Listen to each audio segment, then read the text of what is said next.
Ozone layer, हमारे अर्थ की ना नजर आने वाली एक ऐसी ताकत जो हमें सूरज की जानलेवा रेडिएशन से बचाती है। ये जमीन से 15 से 40 किलोमीटर ऊपर अर्थ की 6 लेयर्स में से दूसरी लेयर स्ट्रेटोस्फीयर में है। अगर ये ओजोन लेयर ना हो तो ऐसी तबाही होगी कि सोचा भी नहीं जा सकता। ओजोन लेयर के ना होने पर सूरज की अल्ट्रावायलेट रेज सीधा प्लांट्स के डीएनए को डैमेज करेंगी, जिससे सारे पौधे मारे जाएंगे और जमीन पर मौजूद सारा इकोसिस्टम तबाह हो जाएगा। न समंदर में कोई मछली होगी, न जमीन पर कोई जानवर, और इंसानों में स्किन कैंसर अपनी सारी हदें पार कर देगा।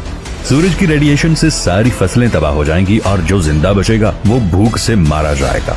देखा आपने ओजोन लेयर इस दुनिया की नाजुक सी जिंदगी के लिए कितनी जरूरी है, पर हम इंसानों ने अपनी ही कुछ गलतियों की वजह से इस बहुत जरूरी शील्ड में 25 मिलियन स्क्वायर किलोमीटर जितना बड़ा होल कर दिया है, जो कि पूरे कॉन्टिनेंट एंटार्क्टिका से भी बड़ा है। पर इतना बड़ा होल आखिर बना कैसे? 1985 की जब ब्रिटिश एंटार्क्टिक सर्वे में 3 साइंटिस्ट जो फरमैन, ब्रायन गाडीज और जोनाथन शैंकलिन ने अपनी 27 साल की ऑब्जर्वेशन के जरिए ये अंदाजा लगाया कि एंटार्क्टिका के आसमान में से कोई बहुत बड़ी चीज गायब है, और वो थी ओजोन लेयर। उन्होंने जब नासा को इस बारे में बताया तो नासा ने अपनी satellite total ozone mapping spectrometer से इस बात को पक्का कर दिया कि हाँ, ओजोन लेयर में एक बहुत बड़ा होल हो गया है। और सब इस बात से डरे हुए थे क्योंकि वो होल तेजी से बढ़ रहा था और अगर कुछ न किया गया तो ओजोन लेयर पूरी तरह खत्म हो जाएगी। पर ऐसा क्यों हो रहा है ये कोई नहीं जानता।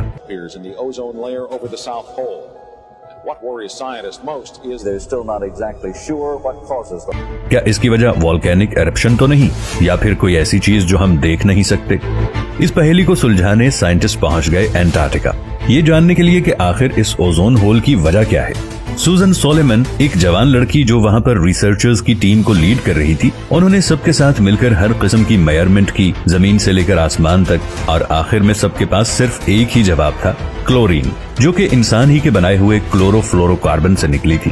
क्लोरोफ्लोरोकार्बन या फिर CFCs ये जमीन पर तो कोई नुकसान नहीं पहुंचाते, पर जैसे ही ये जमीन से 15 से 30 किलोमीटर ऊपर आसमान में पहुंचते हैं, बिल्कुल आसान अल्फाज में कहा जाए तो एक chlorine atom 1 lakh ozone molecules को तबाह कर देता है।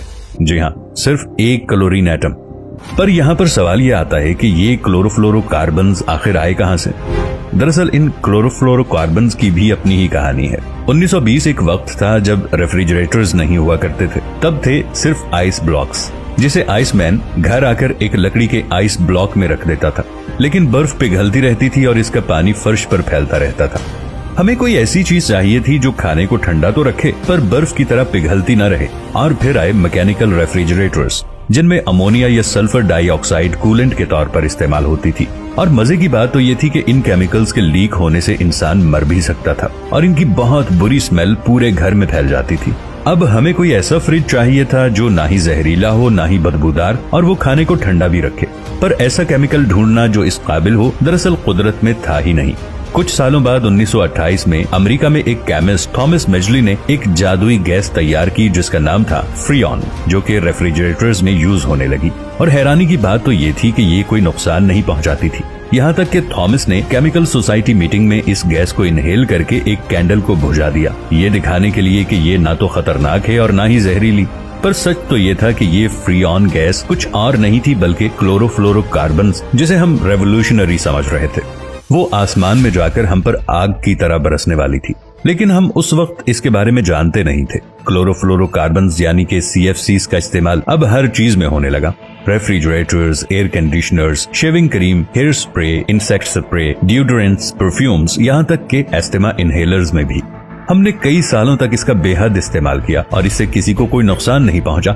लेकिन फिर 1970 में यूनिवर्सिटी ऑफ कैलिफोर्निया के 2 एटमॉस्फेरिक केमिस्ट मारियो मोलेना और श्रूर रोलैंड ने इस बात पर गौर किया कि आखिर ये CFCs कहाँ जाते हैं। मारियो ने इस पर रिसर्च की और जैसे ही नतीजा सामने आया तो उन्हें अपनी आंखों पर यकीन ही नहीं हो रहा था। पर सच यही था कि ये CFCs आसमान में जाकर खरबों की तादाद में इकट्ठे हो रहे थे और ओजोन लेयर को तबाह कर रहे थे। वो इस बात से बहुत परेशान हो गए क्योंकि ये कोई छोटी बात नहीं थी।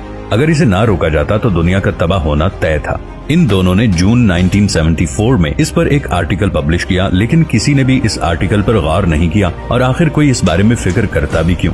वो बात कर रहे थे एक ना नजर आने वाली गैस की, जो पता नहीं कहां आसमान में जाकर नजर न आने वाली लेयर को बर्बाद कर रही थी, जिससे ना नजर आने वाली रेज जमीन पर आ रही थी। उस वक्त इस पर यकीन करना काफी मुश्किल था, पर वो दोनों ये जानते थे कि हम इंसानों के सर पर कितना बड़ा खतरा मंडला रहा है। पर उन दोनों ने हार नहीं मानी। वो लोगों को बताते रहे कि इस CFC गैस को बैन करना क्यों जरूरी है। लोगों ने जब इस पर गौर किया तो बहुत सी कंट्रीज और CFCs बनाने वाली कंपनीज ने ये कहा कि हम इसे बैन कर देंगे, पर कब, बस ये नहीं बताया। मतलब कि CFCs बनना बंद नहीं हुए, क्योंकि तब हम ये तो जानते थे कि ओजोन लेयर डैमेज हो रही है, पर ये नहीं जानते थे कि इसमें इतना बड़ा सुराख है। इस होल का पता चला 1985 में जोनाथन शैंकलन की रिसर्च के जरिए। फिर कहीं जाकर दुनिया ने इस पर गौर किया, क्योंकि हम पहले ही बहुत वक्त बर्बाद कर चुके थे और अब जल्द से जल्द इस बारे में कुछ करने की जरूरत थी। फाइनली 16 सितंबर 1987 में 30 से भी ज्यादा कंट्रीज ने CFC को 12 साल में 50% तक कम इस्तेमाल करने पर कॉन्ट्रैक्ट साइन कर दिया, जिसे कहते हैं द मॉन्ट्रियल प्रोटोकॉल। 2 हफ्ते बाद नासा ने ओजोन लेयर का डेटा भेजा, जो बिल्कुल भी अच्छा नहीं था। पर खुशी की बात तो यह है कि अगर 1987 से आज तक का डेटा देखा जाए तो क्लोरोफ्लोरोकार्बन का यूज बहुत कम हो गया है और ओजोन होल ने भी अब बढ़ना बंद कर दिया है और वो होल अब ठीक हो रहा है। 2019 में इसका साइज काफी हद तक कम हो गया था, लेकिन पता नहीं फिर से ये बड़ा हो गया है। साइंटिस्ट इस पर नजर रखे हुए हैं, पर आगे क्या होगा ये वक्त ही बताएगा। एक तरह से देखा जाए तो वो बिल्कुल एक होल नहीं है, वहाँ से ओजोन लेयर कम मॉलिक्यूल्स की वजह से बारीक है। ओजोन होल नाम इसलिए पड़ा क्योंकि सैटेलाइट से देखने पर वो एक होल की तरह ही लगता है। पर इस पूरी कहानी में एक चीज बहुत अजीब लगी कि CFCs पूरी दुनिया से इमिट हो रहे थे, लेकिन होल एंटार्क्टिका में जाकर ही क्यों बना, जहाँ कोई रहता भी नहीं है। क्योंकि एंटार्क्टिका में एक खास किस्म का टेम्परेचर और एटमॉस्फेयर है जो CFCs को वहाँ इकट्ठा होने पर मजबूर करता है। आज ये सुनकर काफी अच्छा लगता है कि हमने अनजाने में गलतियां तो की हैं, पर उन्हें देर से ही सही लेकिन ठीक कर लिया है। अभी भी ओजोन लेयर को ठीक होने में वक्त लगेगा और एक रिसर्च के मुताबिक ओजोन लेयर शायद 2065 तक पूरी तरह ठीक हो जाएगी। उम्मीद तो यही है। यही वजह है कि अब लोग इसके बारे में ज्यादा फिक्र नहीं करते, पर क्या इसे पूरी तरह भूल जाना ठीक है? हमने CFCs को इस्तेमाल करना तो बंद कर दिया, लेकिन अब HFCs इस्तेमाल कर रहे हैं, हाइड्रोफ्लोरोकार्बन, जो कि ओजोन को तो नुकसान नहीं पहुंचाते पर प्लैनेट को गर्म जरूर करते हैं। हम आज जो खरबों टन के हिसाब से कार्बन डाइऑक्साइड आसमान में घोल रहे हैं, क्या इससे कुछ नहीं होगा? हमें इस पर गौर करना होगा कि क्लाइमेट चेंज हो रहा है और किस्मत हर बार साथ दे ये जरूरी नहीं। दोस्तों, अगर वीडियो अच्छी लगी हो तो इसे लाइक और शेयर जरूर कीजिएगा। निगहबान।